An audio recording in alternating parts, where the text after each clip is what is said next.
আধুনিকতার জাঁকজমকের সাথে পাল্লা দিয়ে এখনো অবধি মেদিনীপুরের যে কটি মেলা বা উৎসব তাদের অস্তিত্ব টিকিয়ে রেখেছে তাদের মধ্যে অন্যতম মেদিনীপুর শহরের পান্নাবাজার সাহেবপুকুর চকের গুড়ের শুটির মেলা, যা নেংড়ি বুড়ির দোল নামে পরিচিত। এই মেলার বিশেষ আকর্ষণ বেসনের তৈরি গুড়ের শুটি, গুড়ের ছোলা। শুধু গুড় ছোলা গুড় শুটি না, তার সাথে কিন্তু মেলা যেহেতু তার জন্য রয়েছে পাঁপড় ভাজা, জিলিপি, তার সাথে ফুচকা, ঘুগনি, আলু কাবলি, এগুলো তো রয়েইছে। এই মেলা বসে দোল পূর্ণিমার পরের দিন বিকেল থেকে রাত 9:30 10টা, প্রায় 3-4 ঘন্টার মধ্যে হয় এই মেলাটা। মালপোয়াও রয়েছে কিন্তু। এর একদম সামনে তো ছোটবেলায় প্রচুর আসা যাওয়া করতাম, বাড়ির সামনে একটা মেলা বলে কথা, যখন তখন বেরিয়ে চলে আসতাম মেলা দেখবো বলে। গোটাটা পাক খেয়ে ঘুরে আবার ঘর চলে আসতাম, আবার যেতাম, সবার সাথে একবার করে যেতাম, মায়ের সাথে, বাপির সাথে, বাড়ির সবার সাথে। মেদিনীপুরের গুড়শুটির মেলা আমার বাপের বাড়িতে সাহেবপুকুর চকে হয়, আর তার সাথে এই যে নাম কীর্তন চলছে, নাম কীর্তন চলছে, অষ্টম প্রহরের মতো হয়।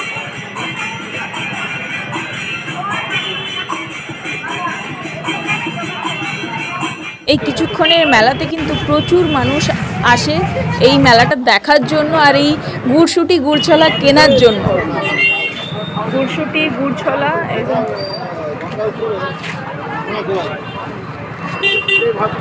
এটাই মেন এখানের, মানে সব জায়গাতেই তাই বিক্রি। তাহলে আমাকে একটু আগে করতে হবে। এই মেলার আরেক বিশেষ আকর্ষণ হচ্ছে পতিঙ্গা। বাচ্চাদের বড়দের সবারই কিন্তু ভীষণ নজর কাড়া, আর বাচ্চাদের তো ভীষণ মন কাড়া একটা জিনিস। এটা কিন্তু সম্পূর্ণ বাঁশ দিয়ে তৈরি হয় আর বিভিন্ন কালার দিয়ে এটাকে ডিজাইন করে বা নকশা করে। এটাও কিন্তু এক পুরনো দিনেরই জিনিস বলতে পারো।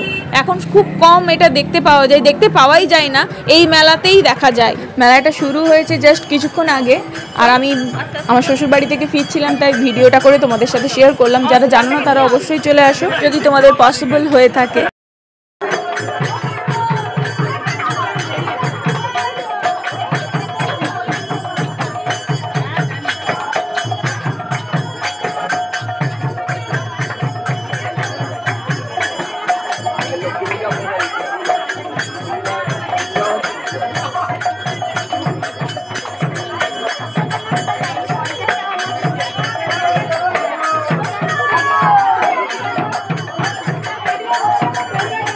আমার এই ছোট্ট ব্লগটা তোমাদের কেমন লাগলো অবশ্যই কমেন্ট করে জানাবে। ভালো লাগলে একটা লাইক আর চ্যানেলটি সাবস্ক্রাইব করে দেখা হবে পরের ব্লগে নতুন কোনো কন্টেন্ট নিয়ে। আজকের মতো টাটা, সবাই ভালো থেকো, সুস্থ থেকো, সাবধানে থেকো। এটা অবশ্যই আমার পাড়ার একটা ছোট্ট ব্লগ তোমাদের সাথে শেয়ার করলাম। যদি তোমাদের ভালো লেগে থাকে তাহলে প্লিজ চ্যানেলটিকে সাবস্ক্রাইব করে দিও। নতুন বন্ধু হয়ে থাকলে পাশে থাকা বেল আইকনে ক্লিক করে অল নোটিফিকেশন অন করে দিও, যাতে আমার ভিডিওর নোটিফিকেশন সবার প্রথম তোমাদের কাছে পৌঁছে যায়।